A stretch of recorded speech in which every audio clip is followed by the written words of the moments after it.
नमस्कार साथियों, मैं हरिओम शास्त्री एक बार फिर से आप सभी का स्वागत करता हूं। आज हम शुरू करने जा रहे हैं रुचिरा भाग 1 कक्षा 6 पाठ 8 सूक्ति स्तवकः। तो शुरू करते हैं पाठ सूक्ति स्तवकः। पहला श्लोक देखते हैं। उद्यमेन हि सिद्ध्यन्ति कार्याणि न मनोरथैः न हि सुप्तस्य सिंहस्य प्रविशन्ति मुखे मृगाः। उद्यमेन यानी कि मेहनत से, ही सिद्ध्यंति यानी कि सिद्ध होते हैं, सफल होते हैं, कार्याणि कार्य, न मनोरथ ही मनोरथों से नहीं होते हैं। मनोरथ क्या होते हैं? मन की इच्छाएं, यानी कि सिर्फ इच्छा करने से कार्य पूरे नहीं होते हैं। न ही सुप्तस्य सिंहस्य, सुप्तस्य यानी कि सोए हुए के, सिंहस्य शेर के, प्रविशंति प्रवेश करते हैं, मुखे यानी मुख में, मृगाः हिरण अर्थात सोए हुए शेर के मुंह में हिरण अपने आप प्रवेश नहीं कर जाते हैं। तो इसका हिंदी अनुवाद देखते हैं। परिश्रम से ही काम सफल होते हैं, केवल इच्छाएं करने से नहीं। सोए हुए शेर के मुंह में हिरण खुद ही प्रवेश नहीं करते हैं। मनुष्य हो या जानवर अर्थात सभी जीव जंतुओं को अपने कार्य में सफलता पाने के लिए प्रयत्न भी स्वयं ही करना पड़ता है। अगला श्लोक देखते हैं। पुस्तके पठितः पाठः जीवने नैव साधितः किं भवेत्तेन पाठेन जीवने यो न सार्थकः। पुस्तके पठितः पाठ, पुस्तक में पढ़ा हुआ पाठ, जीवने नैव साधितः ते, अगर वो जीवन में कहीं भी उपयोग में नहीं लाया जाए, साधिता मतलब उपयोग में लाना, किम भवेत् तेन पाठेन तो उस पाठ से क्या लाभ है, उस पाठ का कोई फायदा नहीं है। जीवन युन सार्थक, जो जीवन में सार्थक ही नहीं है, अर्थात यदि वह पुस्तक में पढ़ा हुआ पाठ कभी जीवन में काम ही नहीं आता है, यानी कि सार्थक ही नहीं है, तो ऐसे पाठ को पढ़ने से भी क्या लाभ। अर्थात पढ़े हुए पाठ को हमने जीवन में उपयोग करना चाहिए। हिंदी अनुवाद देखते हैं। यदि पुस्तक में पढ़ा गया पाठ जीवन में उपयोग में नहीं लाया जाए तो ऐसे पाठ का क्या लाभ जो जीवन के काम ना आए।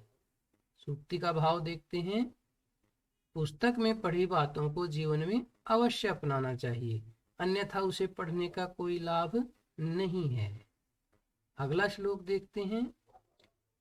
प्रिय वाक्य प्रदानेन सर्वे तुष्यन्ति जन्तवः तस्मात् प्रियम ही वक्तव्यम वचने का दरिद्रता।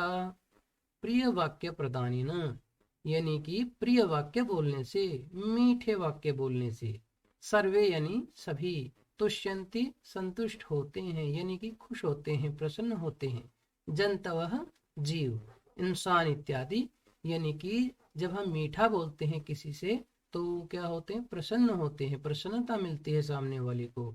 तस्मात् इसलिए प्रियम ही वक्तव्यम, प्रिय ही बोलना चाहिए, यानी कि मीठा ही बोलना चाहिए। वचने का दरिद्रता, बोलने में क्या दरिद्रता है, बोलने में कंजूसी कैसी करनी है।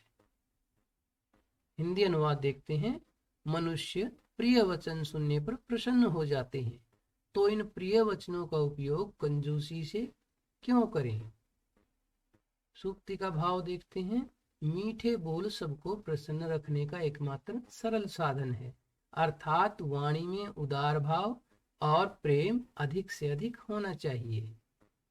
अगला श्लोक देखते हैं। गच्छन् पिपीलिको याति योजनानां शतान्यपि अगच्छन् वैनतेयो अपि पदम् एकं न गच्छति। गच्छन् यानी कि जाते हुए, चलते हुए, पिपीलिको यानी कि चींटी, याति यानी कि पहुंच जाती है, योजना नाम योजनों तक, शतान्यपि सैकड़ों, यानी कि चींटी चलते चलते सैकड़ों योजनों तक पहुंच जाती है, धीरे धीरे चलती रहती है और सैकड़ों योजन पार कर जाती है। योजन क्या होता है? योजन एक निश्चित माप होता है, निश्चित दूरी होती है। जैसे किलोमीटर होता है, मील होता है, ऐसे ही एक निश्चित माप को योजन कहा जाता है। अगच्छन वैनतेयोपि, और न जाते हुए, वैनतेयो यानी कि गरुड़ पक्षी भी, पदम एकम न गच्छति, एक कदम भी नहीं जा पाता है। अगर गरुड़ एक कदम भी नहीं चलेगा वो, तो वो भी नहीं जा पाएगा। कहा जाता है कि गरुड़ बहुत बड़ा पक्षी होता है और बहुत ज्यादा तेज स्पीड में ये उड़ सकता है, लेकिन जब तक वो जाएगा ही नहीं, चलेगा ही नहीं, तो दूर कैसे जा पाएगा। तो हिंदी अनुवाद देखते हैं। चलती हुई चींटी सैकड़ों योजन की दूरी लांघ जाती है, किंतु न चलता हुआ गरुड़ भी एक कदम भी नहीं जाता है। सूक्ति का भाव क्या है? जीवन में प्रयास करने से ही कार्य सिद्ध होते हैं, बिना प्रयास के कुछ भी प्राप्त नहीं होता है। अगला श्लोक देखते हैं। बहुत ही प्यारा श्लोक है और प्रसिद्ध श्लोक है। काकः कृष्णः पिकः कृष्णः को भेदः पिक काकयोः वसंत समये प्राप्ते काकः काकः पिकः पिकः। काकः यानी कि कौआ, कृष्णः काला और पिकः यानी कि कोयल, कृष्णः काली। को भेद पिक काकयोः, क्या भेद है यानी कि क्या अंतर है पिक और काक में, कोयल और कौवे में। यानी कि कौवा भी काला है और कोयल भी काली है, तो इनमें फिर अंतर क्या है। वसंत समय प्राप्ते, वसंत ऋतु के समय में प्राप्त होता है। क्या प्राप्त होता है, क्या पता चलता है? काकह काकह, कौवा कौवा ही होता है, और पिकह पिकह, कोयल कोयल ही होती है। कैसे पता चलता है वसंत ऋतु में? क्योंकि कोयल चहकती है, कूकती है, और कौवा कर्कश आवाज निकालता है। हिंदी अनुवाद देखते हैं। कौवा काला होता है, कोयल भी काली होती है। कौवे और कोयल में क्या अंतर है? वसंत काल आने पर कौवा कौवा है और कोयल कोयल है। सूक्ति का भाव क्या है? केवल रूप के आधार पर किसी के गुणों का अनुमान नहीं लगाया जा सकता, किंतु समय आने पर कार्यशैली से जीव की उपयोगिता प्रकट हो ही जाती है। साथियों, अगर अभी तक आपने हमारे चैनल को सब्सक्राइब नहीं किया है तो कृपया चैनल को सब्सक्राइब करें और साथ में लगे बेल आइकन को अवश्य दबाएं ताकि आगे आने वाले हर वीडियो का नोटिफिकेशन आपको मिलता रहे। तो आइए शुरू करते हैं अभ्यास कार्य। पहला प्रश्न है, सर्वान श्लोकान सस्वरम गायन। सभी श्लोकों को सस्वर गायन कीजिए। जैसे हमने पाठ पढ़ते समय श्लोकों का गायन किया है, ऐसे ही सभी विद्यार्थी सभी श्लोकों का गायन करें। प्रश्न नंबर 2 देखते हैं। श्लोकांशान योजित, श्लोक अंशों का जोड़ कीजिए। श्लोक अंशों को जोड़ते हैं।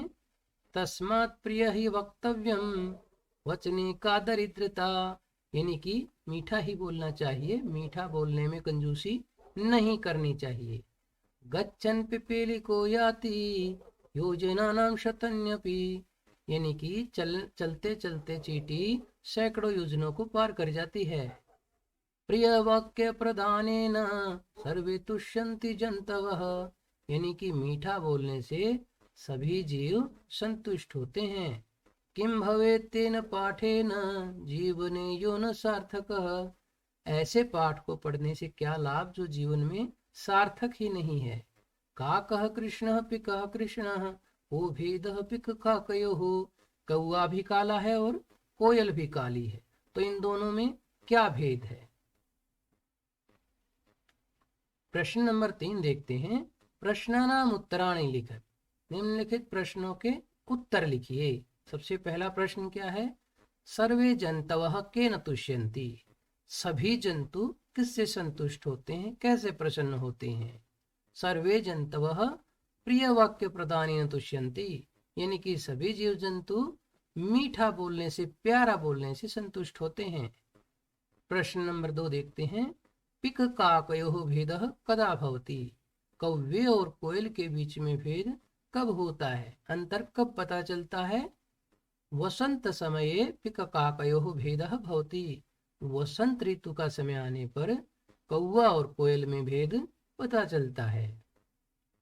कहा गच्छन् योजनानां शतान्य याति, कौन चलने पर सैकड़ों योजन तक चला जाता है, कौन होता है ऐसा। पिप्पीलिकः, यानी कि चींटी, गच्छन् योजनानां शतान्यपि याति, चलने पर सैकड़ों योजन तक चली जाती है। अस्माभिः किम वक्तव्यम, हमें कैसा बोलना चाहिए, हमें कैसा बोलना चाहिए। अस्माभिः प्रियम वक्तव्यम, हमें बहुत प्यारा बोलना चाहिए, मीठा बोलना चाहिए। प्रश्न नंबर 4 देखते हैं। उचित कथनानां समक्षम आम, अनुचित कथनानां समक्षम न इति लिखत। यानी कि जो उचित कथन है यानी कि सही है, राइट है, उनके सामने आम लिखना है।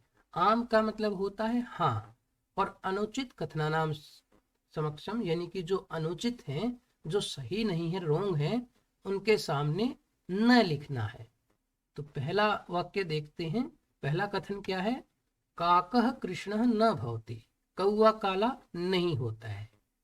ये बिल्कुल रोंग है, क्योंकि कौवा काला ही होता है। ये रोंग है, तो इसके सामने क्या लिखेंगे? न।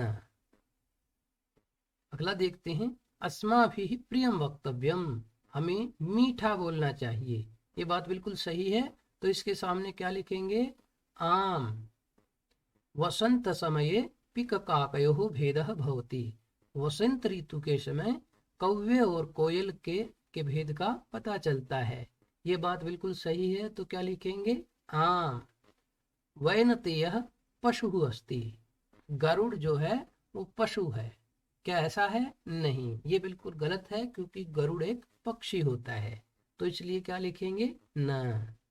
वचने दरिद्रता न कर्तव्य, वचनों में यानी कि बोलने में कंजूसी नहीं करनी चाहिए। ये बात बिल्कुल सही है, तो क्या लिखेंगे? आम। अगला प्रश्न देखते हैं। मंजूषातः समानार्थकानि पदानि चित्वा लिखत। मंजूषा से, इस पेटी से समानार्थक शब्द चुनकर लिखने हैं। वचने, वचने यानी कि कोई भी कही हुई बात, उसका पर्यायवाची क्या दिया है यहाँ पे समानार्थक पद? कथने। वैनतेयः, वैनतेय क्या होता है? गरुड़ः यानी कि गरुड़। पुस्तके, पुस्तक का क्या दिया है? ग्रंथे। उद्यमेन यानी कि मेहनत से, क्या है समानार्थक इसका? परिश्रमेण। पिकः यानी कि कोयल, और क्या है समानार्थक? कोकिलः। आगे देखते हैं। विलोम पदानि योज्यत, ये जो एक क कॉलम दिया हुआ है, इसके सामने इनके विलोम पद दिए हुए हैं, लेकिन ऊपर नीचे कर दिए गए हैं। इनको आपने मैच करना है, मिलाना है। तो देखते हैं, ख कॉलम के साथ क का मिलान करना है। सार्थकः, सार्थक का विलोम पद क्या है? निरर्थकः। कृष्णः यानी कि काला, इसका विलोम पद क्या है? श्वेतः यानी सफेद। अनुक्तम, जो कहा नहीं गया है, उसका विलोम पद क्या है? उक्तम यानी कि जो कहा गया है। गच्छति यानी कि जाता है, इसका विलोम पद क्या होगा? आगच्छति यानी कि आता है। जागृतस्य यानी कि जागा हुआ, इसका विलोम पद क्या होगा? सुप्तस्य यानी कि सोया हुआ। आशा है साथियों, पढ़ाया हुआ पाठ आपको समझ आया होगा। अगर इस पाठ के संबंधित आपकी कोई भी परेशानी है तो कमेंट बॉक्स में अपनी राय दे सकते हैं। और यदि अभी तक आपने हमारे चैनल को सब्सक्राइब नहीं किया है तो कृपया चैनल को सब्सक्राइब करें और साथ में लगे बेल आइकन को अवश्य दबाएं, ताकि आगे आने वाले हर वीडियो का नोटिफिकेशन आपको मिलता रहे। और अगर वीडियो अच्छी लगी हो तो कृपया एक लाइक अवश्य करें। धन्यवाद।